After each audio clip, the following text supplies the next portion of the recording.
Welcome into Tavern Style. I'm Joey Christopolous from the All Big Ten podcast. Big Dave, CHGO Bulls. And the question today on our Monday edition of Tavern Style is this the worst Packers loss in Bears history, Big Dave? I'm going to say no. Okay. I don't think it is. It's bad. I was at the game. That's a flex. With my man Greg Braggs. Shout out to Double game. flex. Yes, super flex right there. Shout out to Game Time. So watching it live, I never experienced anything like that live. As a Bears game, I've seen losses. I'm a Bears fan. I've seen a ton of losses live, but I've never saw that level of losing live where you just watch people's souls kind of get ripped out. And then that whole walk through that tunnel was like The Walking Dead. Like people weren't mad, they weren't sad, they just shuffling. You know what I mean? Like it was tough. It was real tough. But for me, it's not the worst. I didn't feel horrific or bad. I felt bad. That's a lie. Fire Eberflus. We'll get into that. But 4th and 8 is what always pops in my head when I think of my worst Packers loss. 4th and 8, when the Bears had that chance in the playoff and Julius Peppers could not tackle Aaron Rodgers. He tried with a Herculean effort to get Aaron Rodgers, and Aaron says, oh, there's a wide open receiver down the field. Hey, it's Randall Cobb. Let me throw him the ball. I can't remember if it was Chris Conte. It probably was Chris Conte because Chris Conte is trash. So, yeah, throwing that pass to him and then just on 4th and 8, it was the absolute worst thing in the history of Worth. Yes. Yeah. Oh, yeah, absolutely. So I'm thinking about this on the fly, and if you're watching this video with children around, you might want to get them out of the room because I don't even think this cracks my top 5, dude. I think this comes in at 6.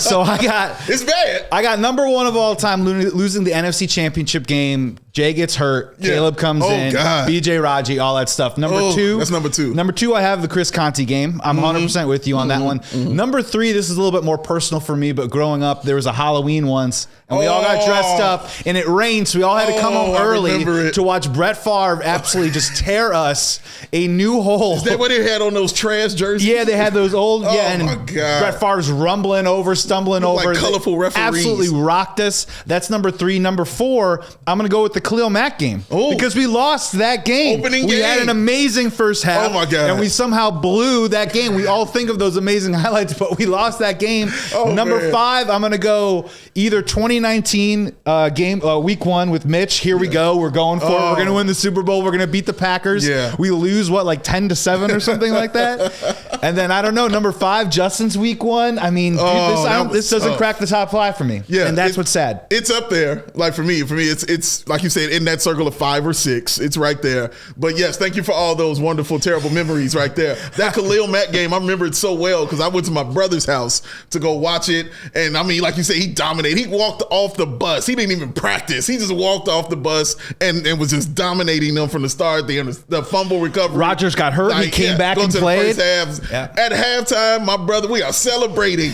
We're calling family members. My brother starts playing Return of the Mac. Started playing it. We're having a ball. We were like, oh, this is the best. And then we forgot we were Bears fans and we were not used to having things. And so they handed us that L. How about that 42-0 at the halftime that Green Bay put up on us as well? Let's keep stacking That's them. in my top 5 right there. We're just stacking up. I ain't never seen nothing like that ever. Yes, sir. Yes. Stacking trauma. I've never seen it before. Worst in-person loss in the stadium, like at a game. Is that the worst in-person loss you think that you've ever had? Any sport, could be football, could be whatever. Wow, that's a tough one. Like, were you in the UC when LeBron hit that 3 in the corner? I was not. Or anything like that? Yeah. I was not flexing that hard. No.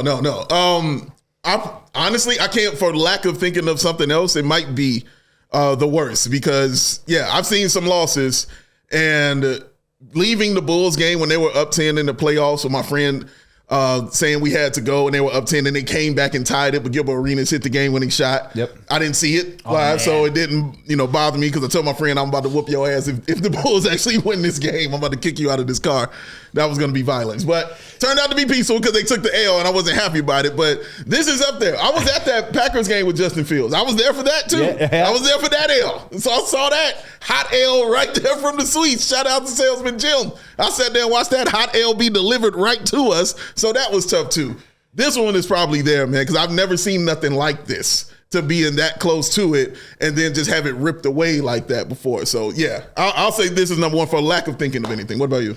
I don't think I have like a devastating one where like a game-winning loss or anything like that. Man, that Gilbert Arenas thing, that ripped absolutely my heart out. When you mentioned the walkout, the zombie-like walkout, yes. I wasn't at the games, but I was down at Wrigley in 2003 for Game 6 and Game 7. And that walk, because I had to park far away, that walk back to the car was as quiet as it possibly gets. That was the zombie walk for sure. And then I didn't go to class for a week. But that was the life I was living at the time. Dude. That was a devastating one. That's a tough one. Sean, do you have a tough loss too?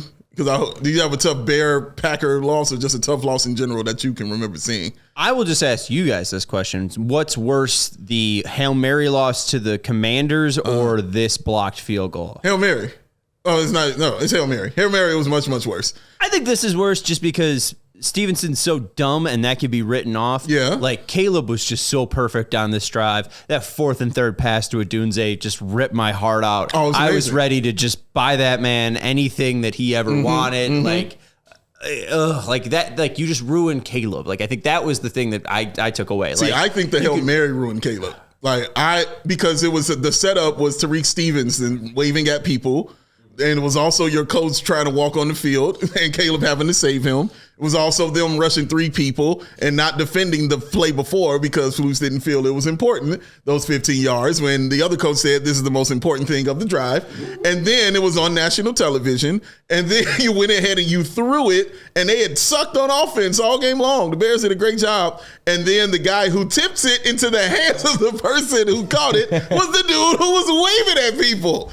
No, for me, this was bad. I'm not saying this wasn't bad. And I'm gonna play the counter because you're home at Soldier Field against the Green Bay Packers, a team that I hate no more than any other sports franchise. Sports hate on the absolute planet. Hop in, Sean. Matt LaFleur's 11-0 now. Matt LaFleur's now 11-0. Whatever and Matt Eberflus's record is in the division with. I think it's like 2-11, 2-13 against division rivals. But there is some interesting commonality in all this, 2-13, and I hope Bears fans keep an eye on this too, as well as now obviously Hail Mary terrible. This game terrible. Both games though, Caleb came back and made plays that put us in a position to win. Yeah. And if you go back through history, all these games that we mentioned, the Chris Conte game, if you look back, Jay Cutler played well in that game. He threw a touchdown pass to start the 4th quarter to put them ahead in that game. We could have been talking about the game where Jay Cutler beats the Packers. Yeah. If you go to the double doink, he played terrible, don't get me wrong. But in the final drive, Mitch made a couple throws and put them in position to possibly win a playoff game. That isn't the story. Instead, it's the Bears. It's the Bears screwing up again. Yeah. And we have 2 moments now where we could be like, man, Caleb Williams, man, put us on our back. Yeah. Brought us down. And how dare they do that in front of the GOAT, Tom Brady? How dare you do that in front of his mentor? How dare you make Tom Brady scream with delight when he made that catch on 4th and 3? He screamed.